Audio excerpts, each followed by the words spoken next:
अगर आप भी यूपी पुलिस का फॉर्म फिलअप करते हैं, इस समय फोटो, सिग्नेचर, बाकी सभी डॉक्यूमेंट को अपलोड करने में समस्या आ रहा है, तो गाइडलाइन के अनुसार किस तरह से अपलोड करेंगे ताकि आपका फॉर्म जो है वो रिजेक्ट भी ना हो और एचडी क्वालिटी में अपलोड हो। ठीक है, तो उसके लिए इस वीडियो में फुल प्रोसेस बताने वाले हैं, तो जिस तरह से बताएंगे उस तरह से फॉलो करके आप जो यहाँ पर आसानी से अपलोड कर पाएंगे। तो सबसे पहले आपको करना क्या है, एचडी क्वालिटी में जहाँ पे देख सकते हैं 10th का सर्टिफिकेट को मोबाइल से खींच लेना है फोटो। ठीक है, एचडी क्वालिटी में। उसके बाद आपको इस टूल पे आ जाना है। टूल पर कैसे आएगा, तो गूगल में सर्च कीजिएगा टूल बॉक्स तथा इन्फो, तो फर्स्ट नंबर आएगा, आ जाइएगा इस टूल पे। ठीक है, उसके बाद आपको इमेज टू पीडीएफ पर क्लिक कर देना है। क्लिक कीजिएगा तो आपके सामने इस तरह से ओपन हो जाएगा। उसके बाद आपको सिलेक्ट इमेज पर क्लिक करना है। क्लिक करने के बाद जो भी आपका 10th का सर्टिफिकेट होगा उसको इस तरह से सिलेक्ट कर लेना है। सिलेक्ट करने के बाद आपके सामने जाएगा, इसको आप पीडीएफ में कन्वर्ट कर देना है। कन्वर्ट करते ही आपके सामने देखिए इस तरह से कन्वर्ट प्रोसेस हो गया और लिखा गया है कन्वर्ट हो गया है। तो डाउनलोड बटन पे क्लिक करेंगे, डाउनलोड हो जाए। इसका साइज जो है 1 MB से ज्यादा है, इसलिए इसको 1 MB से कम करना है। तो उसके लिए फिर से आपको इसी टूल पे आना है और यहाँ पे देखिए रिसाइज पीडीएफ करके लिखा है, आपको क्लिक करना है। क्लिक कीजिएगा, उसके बाद सिलेक्ट पीडीएफ पर क्लिक करेंगे। अभी जो 10th के सर्टिफिकेट को पीडीएफ कन्वर्ट किए उसको यहाँ से इस तरह से सिलेक्ट कर ले। सिलेक्ट करने के बाद आपको इसको स्क्रॉल अप और डाउन करके यहाँ पर जो है केबी को कंप्रेस पर क्लिक करेंगे तो यहाँ पर आपको कितना केबी हो रहा है वो आपको यहाँ पे दिखा देगा। यहाँ पर देख सकते हैं कि हम जो है 575 केबी का यहाँ पे कंप्रेस कर चुके हैं। डाउनलोड बटन पे क्लिक किए, डाउनलोड हो गया है। अब आपको जो है जो फाइल अभी पीडीएफ में रिसाइज किए उसका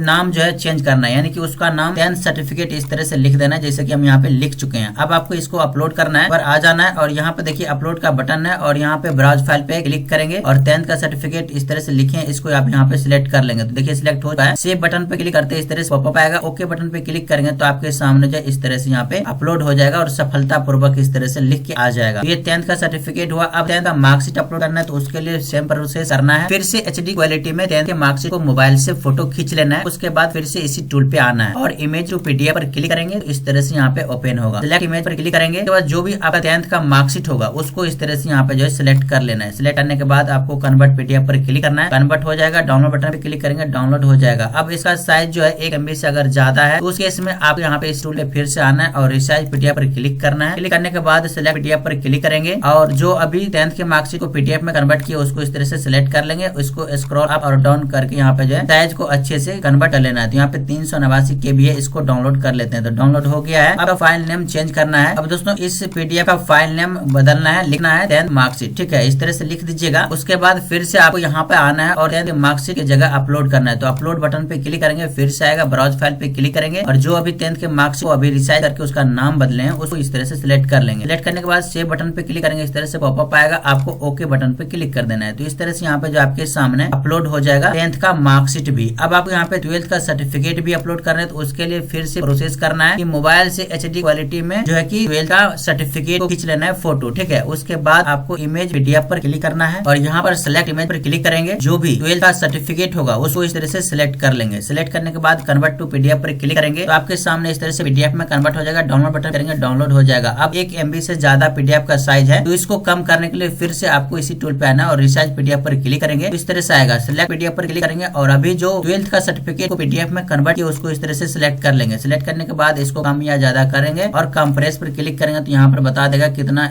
केबी का बना है। ठीक है, यहाँ पे देखिए 539 केबी का बन गया। डाउनलोड बटन पे क्लिक करेंगे, डाउनलोड हो गया। अब इसका नाम जो है फाइल नेम चेंज करना है। 12th के जो सर्टिफिकेट है उसका फाइल नेम आपको 12th सर्टिफिकेट इस तरह से लिख देना है जैसे कि हम यहाँ पे लिख चुके हैं। अब इसको डायरेक्टली अपलोड करना है। अपलोड करने के लिए फिर से आपको यहाँ पे आना है और यहाँ पे देखिए एक अपलोड बटन है, इस पर क्लिक करेंगे और यहाँ पे ब्राउज फाइल पे क्लिक करेंगे और अभी जो 12th के सर्टिफिकेट को फाइल नेम अपडेट किए हैं उसको इस तरह से यहाँ पे अपलोड सिलेक्ट कर लेंगे। सिलेक्ट करने के बाद सेव बटन पे क्लिक करेंगे, ओके बटन पे क्लिक करेंगे। इस तरह से प्रोसेस लेगा और आपके सामने जो लाइव इस तरह से सफलतापूर्वक यहाँ पे अपलोड हो जाए। अब उसी तरह से आपको यहाँ पे 12th का मार्कशीट को भी अपलोड करना है। तो फिर से आपको इसी टूल पे आना है और एचडी क्वालिटी में अपने मोबाइल से 12th के मार्कशीट को फोटो खींच लेना है। खींचने के बाद आपको इमेज पीडीएफ पर क्लिक करना है और यहाँ पे सिलेक्ट इमेज पर क्लिक कर देना है। सिलेक्ट इमेज पर क्लिक करेंगे, उसके बाद जो भी आपका 12th का सर्टिफिकेट होगा, जो मार्कशीट होगा, उसको इस तरह से पीडीएफ में कन्वर्ट कर देना है। कन्वर्ट करने के बाद डाउनलोड पीडीएफ पर क्लिक करेंगे, डाउनलोड हो जाएगा। अगर ये 1 MB से ज्यादा का साइज है तो उस केस में आपको फिर से रिसाइज पीडीएफ पर क्लिक करना है और यहाँ पे सिलेक्ट पीडीएफ पर क्लिक करेंगे। जो भी आपका जो यहाँ पे 12th का मार्कशीट होगा उसको इस तरह से सिलेक्ट करेंगे, उसको कम या ज्यादा करके जो है यहाँ पर कंप्रेस पर क्लिक करेंगे तो यहाँ पे केबी दिखा देगा। डाउनलोड बटन पे क्लिक करेंगे, डाउनलोड हो जाएगा। अब इस पीडीएफ का फाइल नेम अपडेट करना है, चेंज करना है। तो यहाँ पर आपको यहाँ पे इस तरह से यहाँ पे इसका जो है 12th मार्कशीट का नाम लिख दीजिएगा। ठीक है, इस तरह से। उसके बाद आपको डायरेक्टली अपलोड करना है। तो अपलोड बटन पर यहाँ पे क्लिक करेंगे, फिर से ब्राउज फाइल पे क्लिक करेंगे और 12th का जो मार्कशीट है इसको यहाँ पे सिलेक्ट कर लेंगे। सिलेक्ट करने के बाद सेव बटन पे क्लिक करेंगे, इस तरह से आएगा। ओके पर क्लिक करेंगे तो आपके सामने सामने इस तरह से जो सफलतापूर्वक यहाँ पे डॉक्यूमेंट 12th का मार्क्स जो है अपलोड हो जाएगा। अब आप यहाँ पे कास्ट सर्टिफिकेट अपलोड करना है तो उसके लिए फिर से सेम प्रोसेस करना है, इसी टूल पे आना है और HD क्वालिटी में आप अपने मोबाइल से कास्ट सर्टिफिकेट खींच लेना है फोटो। ठीक है, फोटो खींचने के बाद फिर से आपको इमेज टू PDF पर क्लिक करना है और यहाँ पे देखिए सेलेक्ट इमेज है, इस पर क्लिक करेंगे। जो भी कास्ट सर्टिफिकेट होगा आपका उसको सिलेक्ट कर लेना है। सिलेक्ट करने के बाद आपको कन्वर्ट टू PDF पर क्लिक करेंगे तो इस तरह से कन्वर्ट हो जाएगा। डाउनलोड बटन पे क्लिक करेंगे, डाउनलोड हो जाएगा। अगर PDF का साइज 1 MB से ज्यादा है तो उस केस में आप फिर से इसी टूल पे आइएगा, रिसाइज PDF पर क्लिक कीजिएगा तो इस तरह से ओपन होगा। ब्राउजर पे यहाँ पे सिलेक्ट करना है PDF को। ठीक है, यहाँ पे देखिए हम सिलेक्ट कर चुके हैं PDF को। अब इसका साइज जो है इस तरह से अप डाउन करके कंप्रेस पर क्लिक करेंगे तो यहाँ पर दिखा देगा कितना KB का यहाँ पे बन गया है। डाउनलोड बटन पे क्लिक करेंगे, डाउनलोड हो जाएगा। कास्ट सर्टिफिकेट के फाइल नेम को कास्ट सर्टिफिकेट लिख देना है। ठीक है, तो हम यहाँ पे लिख देते हैं इसका नाम फाइल नेम में कास्ट सर्टिफिकेट। ठीक है, अब आपको डायरेक्टली अपलोड करना है। उसके लिए फिर से आइएगा, यहाँ पे देखिए अपलोड बटन है, इस पर क्लिक कीजिएगा, ब्राउज फाइल पे क्लिक कीजिएगा। ठीक है, और यहाँ पे देख सकते हैं कास्ट सर्टिफिकेट इस तरह से सिलेक्ट करेंगे और सेव बटन पे क्लिक करेंगे, ओके पर क्लिक करेंगे तो यहाँ पे देख सकते हैं आपके सामने जो है कास्ट सर्टिफिकेट भी अपलोड हो गया है। अब यहाँ पे डोमिसाइल सर्टिफिकेट यानी कि निवास प्रमाण पत्र अपलोड करना है। उसके लिए फिर से आपको इसी टूल पर आ जाना है। ठीक है, आने के बाद आपको करना क्या है, सबसे पहले आप अपने डोमिसाइल यानी कि निवास प्रमाण पत्र को मोबाइल से HD क्वालिटी में खींच लेना है फोटो। ठीक है, उसके बाद आपको इमेज टू PDF पर क्लिक कर देना है। उसके बाद सेलेक्ट इमेज पर क्लिक करेंगे। जो भी डोमिसाइल सर्टिफिकेट यानी कि निवास प्रमाण पत्र होगा उसको इस तरह से सिलेक्ट करेंगे। उसके बाद इसको कन्वर्ट कर देना है PDF में। कन्वर्ट हो गया, डाउनलोड बटन पे क्लिक करेंगे, डाउनलोड हो गया। ठीक है, अब इसका साइज अगर 1 MB से ज्यादा है तो उस केस में आपको फिर से इसी टूल पे आना है, रिसाइज PDF पर क्लिक करेंगे और यहाँ से सिलेक्ट PDF पर क्लिक करेंगे और जो अभी निवास प्रमाण पत्र को PDF में कन्वर्ट किए उसको यहाँ पे सिलेक्ट करेंगे। सिलेक्ट करने के बाद इसको कम या ज्यादा करके कंप्रेस पर क्लिक करेंगे तो कितना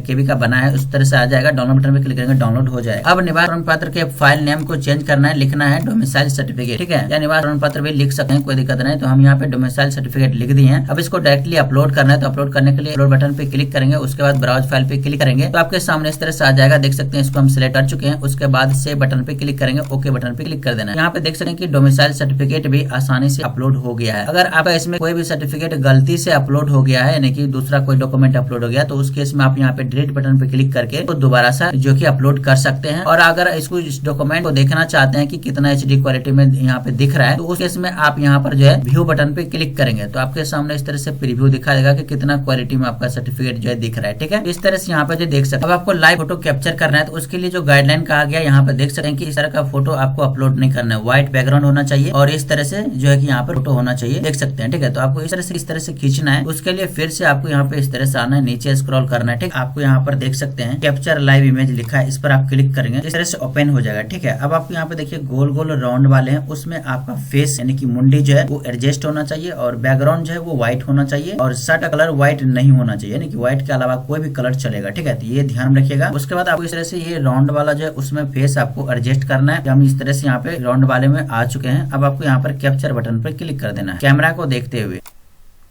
कैप्चर बटन पे क्लिक करते ही आपके सामने इस तरह से यहाँ पे देख सकते हैं कि मेरा जो है यहाँ पर इमेज सफलतापूर्वक जो है यहाँ पे आधार से मैच होते हुए यहाँ पर अपलोड हो गया है। आप यहाँ पर लाइव देख सकते हैं। इसी तरह से आपको कैप्चर करना है। उसके बाद आप यहाँ पर सिग्नेचर का प्रोसेस दिखाने वाले हैं, वीडियो को ध्यान पर देखिएगा। अब दोस्तों यहाँ पे सिग्नेचर का जो यहाँ पे गाइडलाइन कहा गया है कि आपका सिग्नेचर जो है सफेद कागज पर जो है काले स्याही यानी कि ब्लैक इंक से सिग्नेचर किया हुआ होना चाहिए, जो की 140 × 60 पिक्सल का होना चाहिए। ठीक है, जो की यहाँ पे देख सकते हैं 20 KB के अंदर होना चाहिए। ठीक है, 5 से 20 KB के बीच। तो अब आपको करना क्या है, फिर से आपको इसी टूल पे आ जाना है। इस टूल पे गूगल में सर्च कीजिएगा टूल बॉक्स तथा इन्फो, तो इस तरह से आ जाएगा। ठीक है, अब आपको यहाँ पर देखिए 140 × 60 पिक्सल करके साइन करके लिखा हुआ, इसी पर आपको क्लिक करना है। तो इस तरह से ओपन हो जाएगा। ब्राउज फाइल पे क्लिक करेंगे। जो भी व्हाइट पेपर पर ब्लैक इंक से किया हुआ सिग्नेचर होगा आपका, उसको इस तरह से यहाँ पे सिलेक्ट कर लेंगे। सिलेक्ट करने के बाद यहाँ पर आपको जो है 17 KB लिखना है। उसके बाद आपको रिसाइज सिग्नेचर पे क्लिक कर देना है। इस तरह से रिसाइज होकर आ जाएगा। डाउनलोड बटन पे क्लिक करेंगे, यहाँ पे डाउनलोड हो गया, देख सकते हैं। अब आपको सिग्नेचर अपलोड करने के लिए ब्राउज फाइल पे क्लिक करेंगे। जो अभी सिग्नेचर को रिसाइज किए उसको इस तरह से यहाँ पे सिलेक्ट कर लेंगे। सिलेक्ट करने के बाद इस तरह से आएगा, सिर्फ साइड पर क्लिक करेंगे। इस तरह से अपलोड प्रोसेस होगा। नीचे स्क्रॉल करेंगे, यहाँ पे देख सकते हैं कि सिग्नेचर अपलोड हो चुका है। उसके बाद आपको सेव बटन पे क्लिक करना, तो इस तरह से सेव हो जाएगा और नेक्स्ट बटन पे क्लिक करके आगे की प्रोसेस कंप्लीट कर सकते हैं। तो फोटो और सिग्नेचर बाकी सभी डॉक्यूमेंट को अपलोड करने में इस टूल का महत्वपूर्ण भूमिका रहा है। तो आप इस टूल का यूज आसानी से कर सकते हैं। गूगल में सर्च कर लीजिए टूल बॉक्स ताजा। आने वाले अपडेट के लिए चैनल को सब्सक्राइब करना ना